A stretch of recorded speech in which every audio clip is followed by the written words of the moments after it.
कौड़ है ना, तुम 100 कौड़ है ना, ठीक है, तुम तो हमारे से इतने ज्यादा है।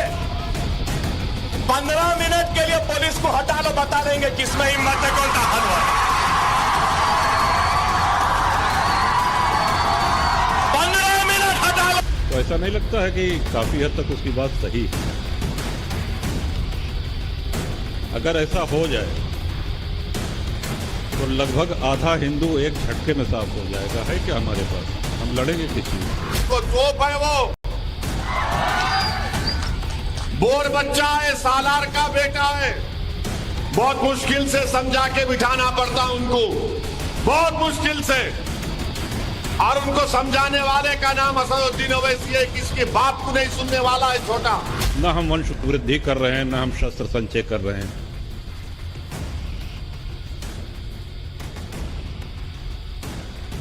इन समस्याओं पे हमको, आपको, सबको इस कुंभ में सम्यक चिंतन करना है और यहां से हम अमृत की बूंदें ले जाकर के अपने समाज को दे सकेंगे।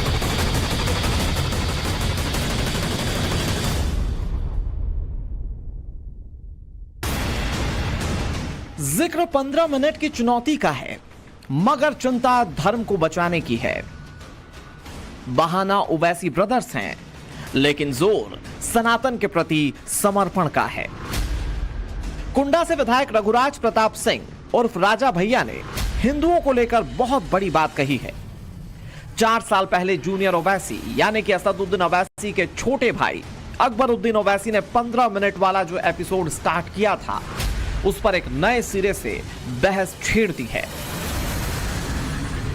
ये नहीं है, सनातन के सामने आज समस्या ये है, जो बहुत प्रैक्टिकल रूप में हम कह रहे हैं कि अगर आस्थावान मूर्ति विसर्जन करने जाता है तो उन भक्तों के ऊपर पथराव होता है, उनको मारा पीटा जाता है। अगर हनुमान जी का जन्मोत्सव है, वहां जा रहे हैं तो पथराव हो रहा है। और ये 1-2 घटनाएं नहीं, ये एक नियम बन चुका है। ये शास्त्र ये विवेक देता है कि आप शस्त्र का उपयोग कब और कहां करें, किस पे करें, लेकिन शास्त्र कभी ये नहीं कहते कि आप शस्त्र छोड़ दीजिए, शस्त्र त्याग दीजिए। आज अगर भारत एक राष्ट्र के रूप में सुरक्षित है तो हमारे सशस्त्र बल और सेना के कारण है। सनातन और हिंदुओं से जुड़े मसले पर बेबाक राय राजा भैया रखते हैं। इस बार भी राजा भैया ने ओवैसी ब्रदर्स पर तंज कसते हुए हिंदुओं को नसीहत दी। पहला पॉइंट यह रखा कि हिंदुओं की घटती जनसंख्या पर विचार करना होगा। दूसरा पॉइंट ये कि हिंदुओं पर होने वाले सुनियोजित हमले का जवाब देना होगा। और तीसरा ये कि सनातन संस्कृति को बचाने के लिए शस्त्र उठाने से गुरेज नहीं करना होगा। सनातन विरोधियों को संबल हिंसा पर 2 टूक सुनाने वाले राजा भैया ओवैसी की 15 मिनट वाली चुनौती को हिंदुओं के लिए ऐसे चैलेंज की तरह देखते हैं जिसमें आत्मचिंतन पर ही फोकस है। राजा भैया जी ने कहा कि बिल्कुल सत्य कहा है कि आज का हमारा हिंदू क्या कर रहा है, यहां सोचने समझने की आवश्यकता। उन्होंने कहा कि ना ही हम संख्या बढ़ाने पर विचार करते हैं और ना ही शस्त्र विद्या सीखने पर हम लोग विचार करते हैं। हम लोग तो सेकुलर बनते जा रहे हैं और हमारी सोच उनकी सोच से बिल्कुल अलग है। अगर यही सोच रहेगी, आने वाले समय में अगर युद्ध होगा, गृह युद्ध भी हम कह सकते हैं, अगर उस प्रकार का गृह युद्ध होगा तो हिंदुओं का तो नुकसान ही होगा। उन्होंने उस बात पर इस प्रकार का उन्होंने कमेंट किया है। मैं बिल्कुल राजा जी की जो बात है उसका मैं समर्थन करता हूं। बजरंग बली जी के लिए भी कहा गया है कि आप अपनी शक्तियां भूले हुए हैं। हम लोगों ने भी इस समय हम अपनी शक्तियां अगर अपनी दिखाने पर आ जाएंगे जिस समय, उस समय किसी की हिम्मत नहीं होगी कि कोई इसके बारे में सोच सके। रही बात, हमको अपने आप को प्रबल करना होगा और सामने प्रत्यक्ष रूप में लाना पड़ेगा, क्योंकि बहुत ही आवश्यक है। अपनी शक्तियों का अगर हम प्रदर्शन नहीं करते हैं तो ये मान लिया जाता है कि हम कमजोर हैं। वास्तविकता ये है कि हिंदू न कभी कमजोर था, न कमजोर है, न कभी। कुंडा से लेकर संभल तक और लखनऊ से लेकर अयोध्या तक राजा भैया की इस नसीहत को किस तरह लिया जा रहा है, ये आपको बताएंगे। लेकिन सबसे पहले समझिए कि आखिर असदुद्दीन ओवैसी और राजा भैया के तरीके में कितना फर्क है। अकबरुद्दीन ओवैसी की आवाज बहुत लाउड थी, उसमें हिंदुओं को धमकी थी, सिस्टम को धत्ता बताने वाला एटीट्यूड था। जबकि राजा भैया का तरीका बहुत शांत है, हिंदुओं के लिए गंभीर सुझाव हैं और सनातन को समृद्ध बनाने के लिए एकजुटता पर जोर है।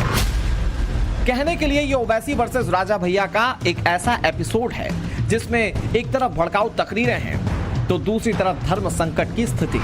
लेकिन असल में ये राजा भैया की वो चिंता है जिसे सनातनी जायज मानते हैं। जो उनका विचार है उन विचारों से सहमत हैं। आज देख रहे हैं कि पूरे विश्व का जो परिदृश्य है उसमें हम बांग्लादेश को एक नवीनतम उदाहरण के रूप में दे सकते हैं कि वहाँ हिंदू अल्पसंख्यक होता जा रहा है और अल्पसंख्यक होने के साथ साथ वहाँ पर जिस प्रकार से हिंदुओं के साथ दुर्व्यवहार हो रहा है, वहाँ पर उनके साथ अत्याचार हो रहा है, तो वहाँ आबादी कम होने के कारण तो हम वहाँ हिंदू कमजोर है। हिंदू समाज को सबसे पहले अपनी आबादी पर विशेष ध्यान देना होगा जिससे कि ऐसी धमकी देने वालों से हम बदला ले सकें अपना, और कोई भी हमको डराने धमकाने की कोशिश ना कर सके हमारे देश में। कहीं एक दिन ऐसा ना हो कि हम आबादी न बनाने के कारण हम ही लोग अल्पसंख्यक हो जाएं अपने देश में। मेरा मानना ये है कि हिंदू जो है संगठित नहीं है, और संगठित होने के साथ में एक बात और भी आती है कि पिछली सरकारों ने हिंदुओं को अपने धार्मिक संस्कृति से विमुख किया, एक नहीं होने दिया और हिंदू धर्म के प्रति आकर्षित नहीं हुआ। जबकि सनातन हिंदू धर्म जो है वो संसार के कल्याण के लिए है। यदि भारत में हिंदू संगठित रहेगा, एक रहेगा, तो अन्य माइनॉरिटियाँ जितनी भी अन्य अल्पसंख्यक जातियाँ हैं, धर्म हैं, वह भी सुरक्षित रहेंगे। राजा भैया ने एक झटके में देश के बहुसंख्यक खासकर हिंदुओं के लिए एक सार्थक मैसेज दिया है कि अकबरुद्दीन के दिमाग में जो कीड़ा चल रहा है वो गंभीरता से लिए जाना चाहिए, और ये मैसेज उनका बिल्कुल ठीक है। हम लोग आज की डेट में एक बच्चा मैक्सिमम 2 बच्चे पे प्लान करते हैं, कम से कम 3 बच्चे प्लान कीजिए। भविष्य में अगर इस तरीके की परिस्थिति आती है तो उसके लिए हम तैयार रहें। राजा भैया ने जिस वक्त हिंदुओं से ये अपील की है तब वो महाकुंभ में थे। दिव्य प्रेम सेवा मिशन के कार्यक्रम में तमाम लोगों के सामने उन्होंने ये विचार रखे। राजा भैया की इन बातों को सोशल मीडिया पर काफी सपोर्ट मिल रहा है। कैमरे पर भी इसी तरह का रिस्पांस उनके लिए सामने आ रहा है। हम 25 कौड़ है ना, तुम 100 कौड़ है ना, ठीक है, तुम तो हमारे से इतने ज्यादा है। 15 मिनट के लिए पुलिस को हटा लो, बता देंगे किसमें हिम्मत है, कौन ताकतवर है। 15 मिनट हटा लो। छोटे को बहुत रोक के रखाओ। अगर जिस दिन मैं छोटे को बोला कि मियां मैं जरा आराम कर तो तुम संभाल लो, फिर तुम संभालो।